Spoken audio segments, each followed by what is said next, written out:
My name's John Higo. I'm 64 years old. I've been involved in martial arts for over 50 odd years, probably 52 years. I was born in Leeds, Yorkshire. I teach martial arts, kickboxing, specifically sort of K1 kickboxing, and mixed martial arts. And I also do a bit of building work now and again when I'm depending on whether the project's interesting or not. I got into the building trade because when I left school at 15 in 1971. And in Leeds at that time, you either went into the tailoring, the engineering, or the building trade. And I went into the building trade, and I did an apprenticeship to be a slater and tiler, putting roofs on. And then gradually over the years, I started working for myself. And I moved on into sort of building projects, renovation work, loft conversions, dormers, that type of thing, doing out basements, just general building. I started fighting. I started off with boxing at first, and like I said, got a long family history with that, and it was something that I was always going to do. And I got into that when I was like 12 years old. And I was soon competing, in amateur boxing tournaments. And I always thought it was a useful skill. I'm not a big person, I'm a small person. I've got quite a strong sort of personality and character. And I want the type of person to be easily sort of put down. So it was necessary to, I suppose as well, to learn some sort of fighting skills. And, it's helped me over the years. And it's also, it's something that defines me, and I enjoy it. And, it doesn't necessarily make you aggressive, but it's handy to know some skills.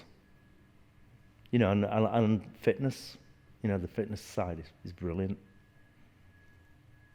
Like I said, we go back a long way as sort of boxers, come from Romany blood, which has got a sort of fist fighting tradition in there. And also, they're outcasts, so they had to learn they had to be able to look after themselves. And guys have boxed in our family, for as long as we can remember. Everybody sort of refers to everybody, oh, he was a good boxer, or he was a good fist fighter, or, he knew how to look after himself and all that. It's a family thing. It probably finished with me, really, because, my sons they've all done martial arts, but they're not into it like I am. So it's just a bit of a tradition, really, And it's just something that I think is, a man should be able to look after himself. All my sons, I've got 5 sons, and they've all trained, they've all had martial arts training, and, they've got the ability to look after themselves, but they haven't really pursued it like I have. Like it's a massive part of my life. They haven't pursued it. And it's not something that I would push on to my children. They've got their own interests, they've got their own lives, and I think, if they haven't got the passion like I have, I won't force it onto them, And besides that, who wants to go in a ring or a cage and get punched in the head and kicked in the head and stuff like that? And, it's not everybody's cup of tea. There's certain things in life that I wouldn't do, and I wouldn't want it forced on me. So, they all received the sort of training, and they've sort of all graded in it and everything. And they do a little bit when they go to the gym. They probably work out on a bag and stuff like that. Still, keeping the skills in check. But like I say, it's a choice, really. And it is very consuming. It controls my life, but I don't mind it because I love it. Making a living out of fighting. If one of my children said to me, Dad, I want to be a fighter, I'll say, well, right, okay. I'll say exactly the same to them as I say to anybody else. Can you train 5 days a week? Can you hold down a job? can you go to your studies? And if you can't do that, then forget about being a fighter. You've got to sort of live in the place. If you're going to be safe while you're fighting and you're going to make a good job of it, you know, you have to devote a lot of time and energy to it. And I think that's probably the same with anything, really. You know, you've got to devote a lot of time. If you want to be good at something, you've got to, you know, if it's football, you've got to really, really, you know, spend your time on the football field and training and to be a good footballer. And it's exactly the same with fighting. Also, you've got to have that talent. You've got to, you know, you can learn skills and you can refine them, but you also need something. Maybe it's heart or whatever, that you can take a shot and keep on going. Whether you can fight through adversity, you know, these are the things, and that comes from your character and how bad you want it. You know, are your reflexes just that little bit quicker? You know, or can you cover your reflexes and, you know, and fill in the little holes that are missing all the time? And that's what a coach does, really. You know, we look at a guy as an individual. We're not turning out robots. You know, we're looking at them as individuals and what their fortes are. Are they a good puncher? Are they a good kicker? Are they a good grappler? You know, submission artist? You know, and then trying to sort of amalgamate it and look for the strong points and build them up from there. It's very, you know, it takes a lot of work. You know, and people have got to have the dedication, and they've got to find a coach with that dedication to work with them. But they've got to first show to the coach that they've got that, they really, really want it. You know, no excuses. They turn up, they train, they work hard, they listen, they watch, they practice. Competing, you have to, especially when you've got a wife and you've got kids and you've got a mortgage and you've got a business to run, you know, wanting to compete, you have to make a lot of sacrifices. And one of the things was with me that, you know, my running took place either very early on a morning to get me running in and get me, you know, stamina up and all that, or it took place late on a night after the kids had gone to bed. And I always thought I had a house with a garage in, so that if I finished work late and I couldn't get to the gym, I could go in there, do some weights, work out on the punch bag. You know, you've got to really work around it, and you've got to, you know, I suppose in some ways, you're aware of the fact that the amount of time that you do spend training can detract from a sort of family life. But you've got to work around that. You can't just ignore the fact that you've got kids. You can't ignore the fact that you've got a wife. You've got to tend to that and tend to your training. So yeah, it gives you that little bit of added pressure. But if you want it, then you want it. But I never sought to sort of. I knew that I wasn't going to make any money out of fighting. You know, all I was going to do was win another trophy. Or not win a trophy, depending on the day, you know. And we used to just turn up there and just compete. And in a very, very competitive environment. You know, it was very, very competitive. And you had to be on your game.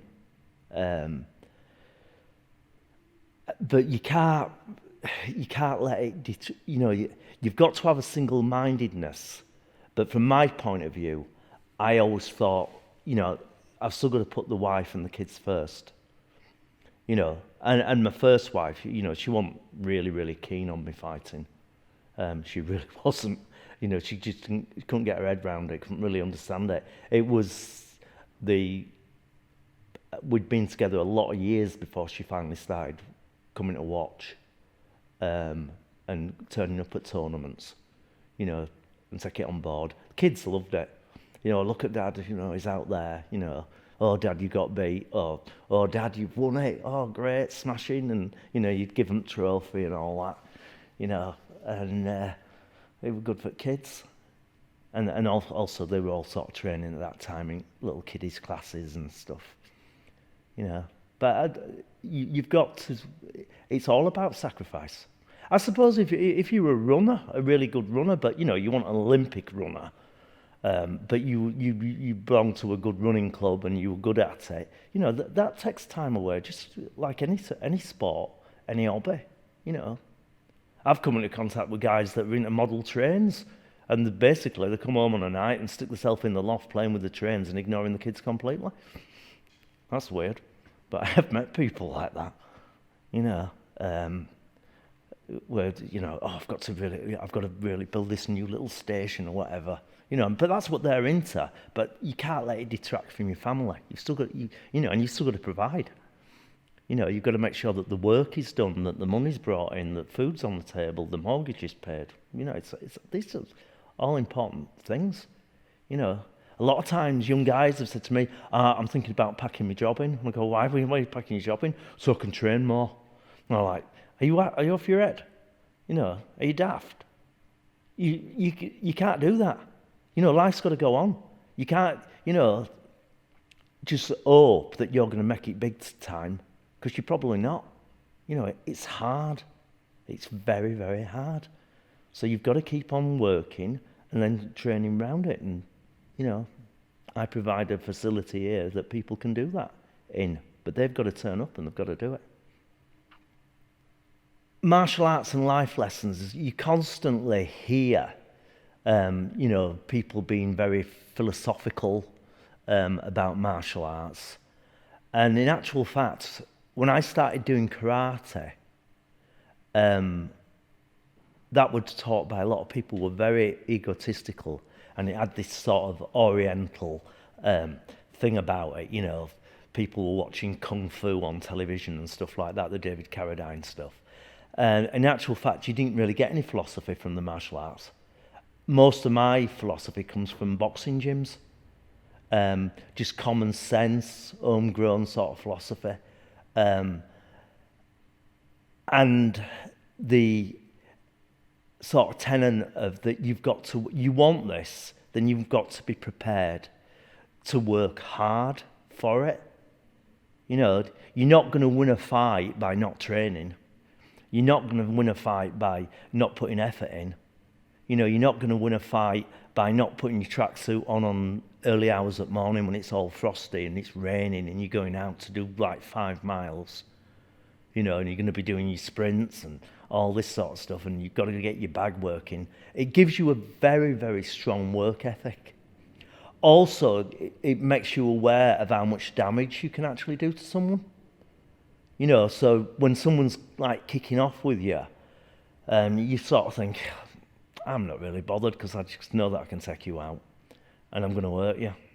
So unless it really gets pushed, most fighters will just go, mate, it's not worth it, and just walk away. And then the person wants to push it, then they're a fool, because a trained fighter will hurt you a lot. They punch and kick with their body weight. If you get a flyweight that weighs 8 stone, 115 pounds, he hits you or kicks you with that 8 stone, you're going to know about it. So it gives you respect, respect for what can happen. You have got these skills, and if you've trained up to sort of black belt level at a good gym, not one of these Mac dojos, a good gym, you have got a good skill set. You can still get beat, but chances are some mug swinging from here ain't going to catch you. You're going to be in and out, bang bang. And that gives you the confidence with other aspects. Going out, getting into a ring when there's a crowd, and some of the crowd are shouting for you, and some of the crowd are not shouting for you, they're shouting for the other geezer, and putting up with all that, all the pre-fight nerves and all that. It gives you, it's a life lesson, it gives you confidence. You're gonna, you know, how many people are willing to put themselves in that? It's all right putting your football boots on and just wandering onto a pitch, with 11, 10 other guys, there's 11 in a team or a rugby team or whatever. You are going out there as an individual to compete. And you've got the crowd shouting and you've got people abusing you sometimes, calling all kinds of stuff, you're going to get killed and all that, And you rise above all that. And that gives you a certain amount of confidence that you can do that, because most people can't. So there's lots of life lessons out of martial arts. The discipline, the hard work, the ability to be able to defend yourself effectively, and also the confidence. I think these are the major things that martial arts gives you.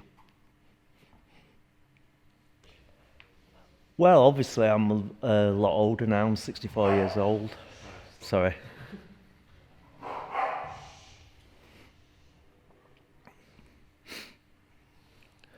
They'll be gone in a minute. You all right, Jamie? These dogs. Have you seen the size of that big one? He's a cane of Corson on. Yeah. What's the bite force of that thing? What is? The bite force. A lot. But he's a big, gentle giant. He's just a puppy. Yeah, come through, mate. All right, sorry. It's all right. This way. Nathan's just outside. Who is? Nathan. Is he outside? I told him to park in front of Freedom Mills.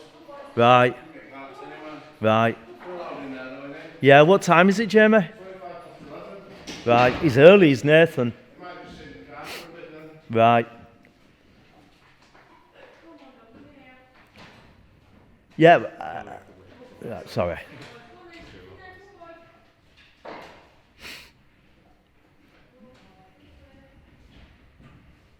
I didn't know there's a door there. It looks like a secret door. I've got. It's built into. It's all artwork. Like, you That's where the climbing gym is. That's what they're working on now. Yeah, We're trying to get it ready because there's going to be 600 flats built over there. So we want to provide a facility for it. Are you ready? Yeah. Yeah. What more? I'm 64 years old now, and I'm still enjoying my martial arts. Obviously, I've watered it down a little bit. I am carrying quite a few injuries that I've picked up over the years, but I work around them. I get rid of one injury, another one flares up, and it's sort of like things that have happened to me over the years. I still love martial arts. I just find it fascinating. I like teaching it. I hope that my black belts are going to take on board what I do, and when I'm gone, I hope that they're going to be teaching and passing on the true sort of tenets of the martial arts and getting the message across. I think it's something that can really alter the ability with a child's confidence and with an adult's confidence. And I think that's something that needs to continue. Yeah. And I like working with the fighters, watching them develop, picking up new skills, and just watching them develop, and guiding them. I've been in this game a long time. I know what promoters are like. I know what other fighters are like. I know what kind of tricks can get pulled, and I'm passing on the knowledge. And it's nice to bring them on, really and truly. It's just nice to bring them on. And I'm still fascinated. I've still got the martial arts bug, and I usually train for about an hour every day. Where like years ago, I'd probably be training for 3 hours a day and doing many different types of things. And I'm not doing that. I can't train for 3 hours now. So I'm very. It's interesting what you're able to do at this stage of your life. I'm still quite flexible, so I can still kick, and I want to keep on maintaining that and working towards it.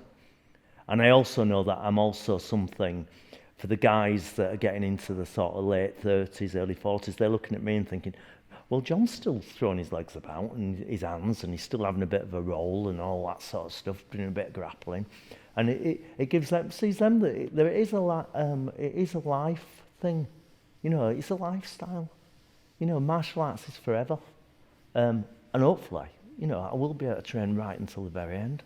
I hope so. That'd be great, you know, and that I hope that I have a legacy afterwards where, you know, the guys that I'm teaching now are going to pick up the torch and move with it. You know, I've stayed away from the Mac dojos, you know, where, you know, give black belts out like toffee apples. I've stayed away from that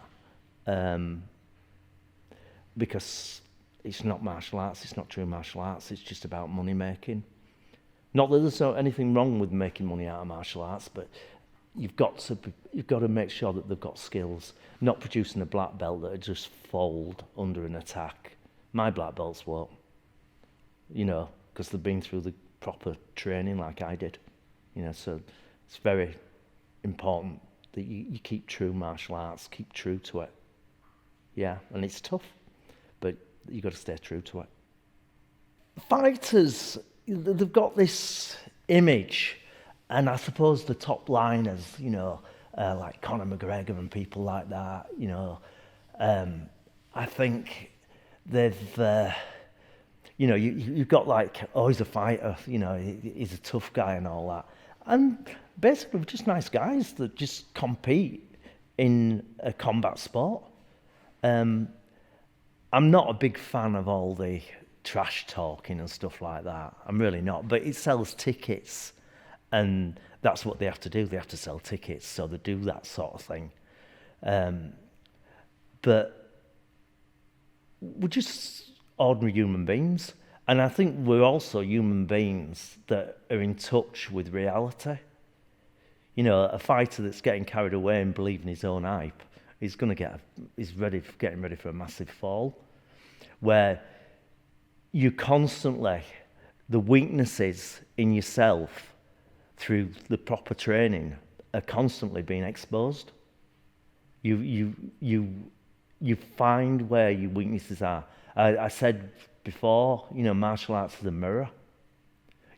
Through hard training, you get to really see what you're made of, what you're afraid of, where your weaknesses lie. You know, it's a journey of sort of self-discovery, really. So the tough guy image, I know some really, really good fighters, and they don't walk around like, you know, with swagger and all that. They just don't. Usually it's the ones that are not very good that do all that, you know. And I suppose at the higher level, you know, they do a bit of that swagger stuff, but it's just image and selling tickets. They're probably not a little bit like that. But when they're at home, they're probably dangling the kids on the knees, being silly, you know, and you know, making sure that the wives are well looked after and stuff like that. You know, so the tough guy image, you know, you are a tough guy because you've been in there and you've done it and you've taken cracks and you've taken kicks and you've been tied up. But you're just an ordinary guy, really, who's got a certain skill set. What matters the most? You know, I've won tournaments, you know, I've been a champion, I've lost tournaments.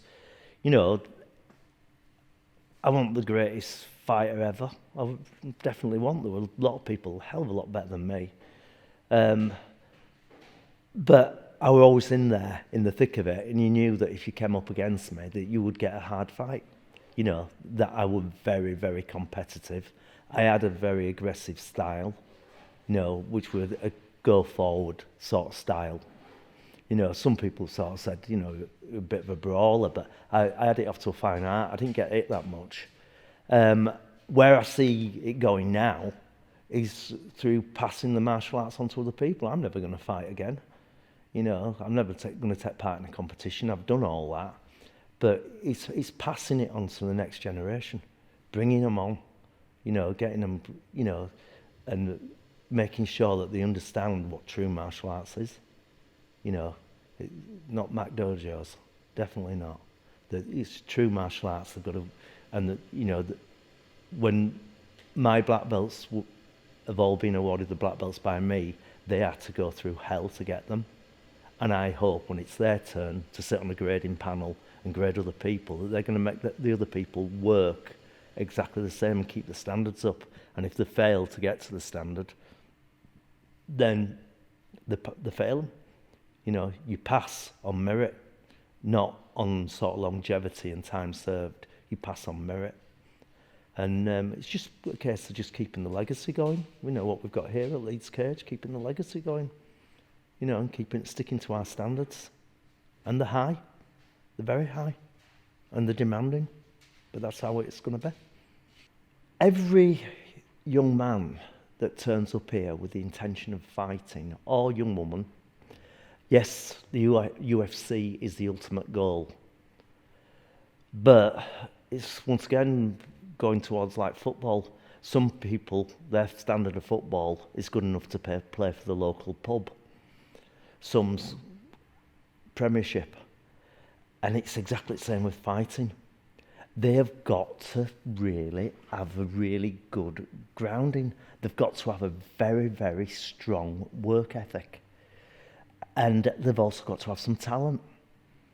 And you can derive a lot of things out of martial arts. There's some very, very good martial artists that have never ever competed.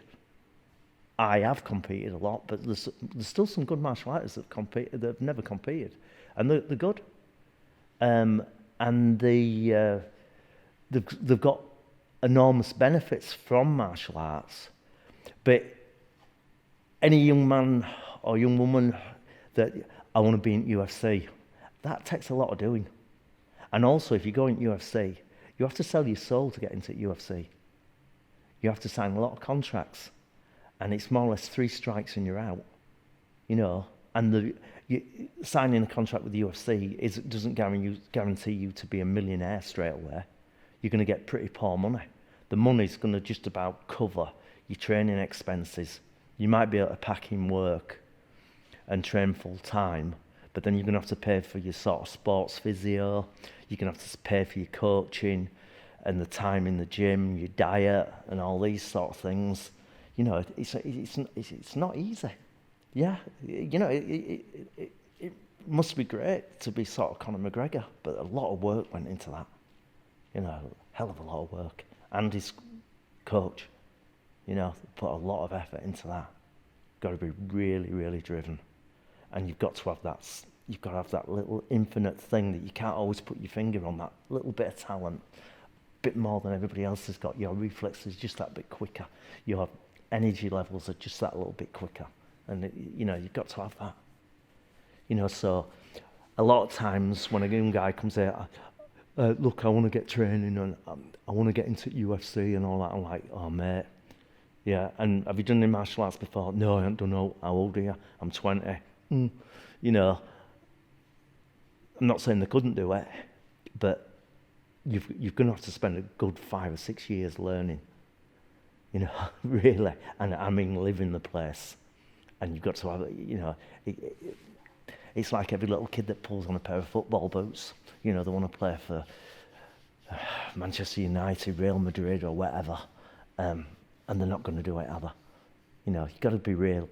And I'm quite honest with people. You know, say, yeah, we'll get you some fights. We'll get you sorted once you're ready. And we'll see how you go. But don't start letting your mind drift off into the clouds where, you know, daydreaming about being a UFC champion. You won't get there by daydreaming. You'll get there by a very, very strong work ethic and a willingness to put your body through things that most people won't put their bodies through.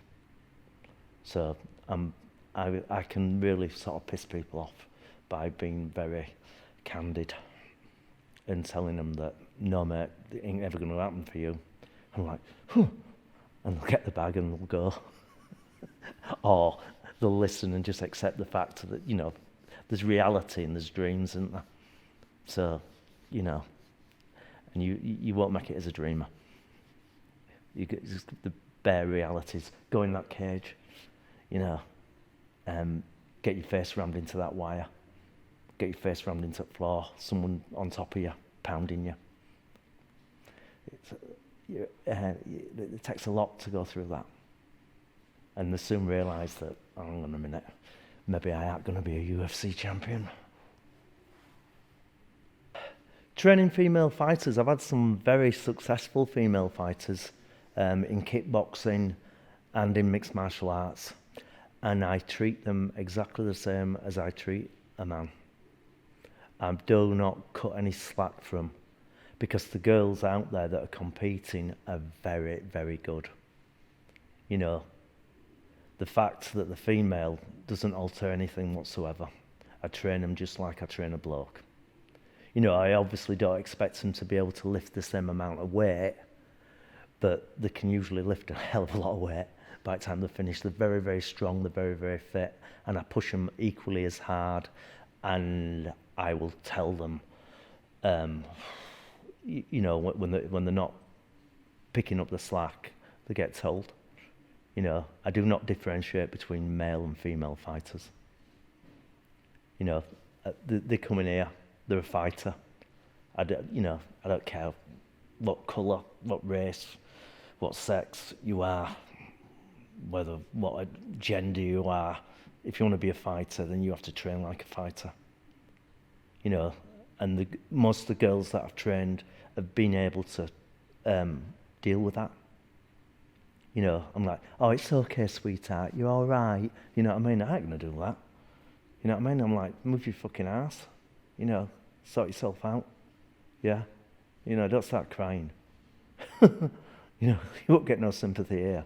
They've got to push through that. They've got to be strong. Because they're still going into a combat sport where people are trying to punch, kick you and hurt you. Success as a martial artist. There's a lot of a generation that they define success as a martial artist by the car that they drive, how much money they've got in the bank, and they're not martial artists. It's going back to that word legacy. It's looking round and thinking, I've produced some good people. I've altered some lives. I've changed some lives. You know, people that have turned up that have been bullied, intimidated, and you've helped them to find the confidence. And that, I've said it before, it's so much more important. You know, but it has to be sort of true martial arts. You know, I do not define it, you know, by the car that I drive, the house that I live in. They're not martial artists. You know, martial artists is about producing, you know, if someone who might never compete, but producing a good person, you know, a good, caring, aware person that can look after themselves and have confidence to make a success of their lives and draw upon the martial arts to get that, once again, going back to that work ethic, you know, not expecting anything for nothing. Knowing that they have to graft for it, you know, and, you know, a lot of people in the martial arts world think a lot about me. Some people can't stand me, but I don't really care, because I'm confident enough not to care. You know, I'm not everybody's cup of tea. You know, but the majority of people respect me for what I've done. And I have a lot of respect for a lot of other people as well that I respect. Then some people I've got no respect for at all, because they're just sellouts. You know, all they're interested in is the bank balance. And here you go, black belt, black belt, black belt, black belt. And they're just turning out shit black belts. And I don't, I turn out good ones. And I'm not on my own. There's plenty of old schoolers like me, you know, producing new schoolers that'll become old schoolers, you know, from there. The last question. It's a very cliche one. So looking back now, would you do anything differently in your life? Looking back over my martial arts career, would I do anything differently? Like I said, when I got into martial arts, there was no money in it. You know, you trained in it because you loved it and stuff like that. I suppose the boxing thing, when I was a little kid, I wanted to be a professional boxer and stuff like that, but probably didn't really have what it, I was a good boxer, but I probably didn't have that thing to, I could have turned pro. I fought guys that turned pro, but they only sort of like, they were all like semi-pros and all that. Never anybody who ended up being a world champion or like that. That would have been life-changing. That would have been nice if you'd have had the skill levels to be a world champion at boxing. That would have been great. Martial arts-wise, you're never going to make any money in martial arts, apart from teaching. And your life takes its journey. You've still got to learn a trade or learn an occupation, and you've got to survive. So really and truly, I did the best I could with what I had, and I don't regret any of it. There's a few things, I look back and think, I could have done that better. I could have spent a bit more time working on that, but the time that I had to train, I had to work as well. I had to pay mortgages, I had to feed kids, I had to bring kids up, I had to look after wives, so, I haven't really got any regrets now. No. I could have sold out years ago and, gone Mac Dojos, but I didn't. And I don't regret that either. How much money do you need? I'm all right, I'm comfortable. Not a multi-millionaire, I'm not even a millionaire, but I'm all right. And I enjoy life, and I enjoy the martial arts experience, and I enjoy passing on the martial arts experience to other people. So, it's all good. And as for, it'd have been great to go to every tournament and win it. It'd have been great to go to every fight night and win it, but that's not reality. And sometimes you learn more from a loss than you do from a win. When you actually go back to the gym and you talk with your fellow sort of gym mates and fighters and stuff like that, and you actually learn more from a loss. And then you also find out whether you've got the grit to go again. And I always did have. And like a lot of other people as well, not just me. No regrets. No regrets. I'd do the same shit all over again. Obviously, you would want to be more successful, but, in the time that I had, running a business, having wives, kids, you've got to, I did the best I could. And I got respect out of it. But, it was just how it is. I'm not going to sit back now, we should have done this or we should have done that. Nah, I did what I did. At the time, it seemed like the right thing, I just want to keep on training now and just enjoying it still. This all leads to another... Oh, come on then. Last one, promise. Yeah, you fucking said that. Because the things you said, I think that... who would you be if you're not, if you go all the way back now, if you didn't train in martial arts, if you didn't approach like MMA or martial arts, who do you think you would be? Like what sort of career you would have in life and this sort of stuff? That's a funny one, really. If I'd never done martial arts, I think I'd be a very, very frustrated human being. Even now, today's Friday, I look forward to Friday nights because on Friday nights I do historical fencing and I love it. I'll probably do about 20 rounds of fencing tonight with sabre and I love it. And I've got some guys that are coming in tonight and I'll be working sword and shield with them. And this is another path that I've been looking at and stuff like that and I just love it. It's great. But I think I'd be a very frustrated, angry little man and probably won't be in the condition I'm in now, not as fit, not as capable without martial arts. Martial arts is everything. So I just, like I say, probably a very frustrated, angry little man without martial arts. Okay, That's it. right.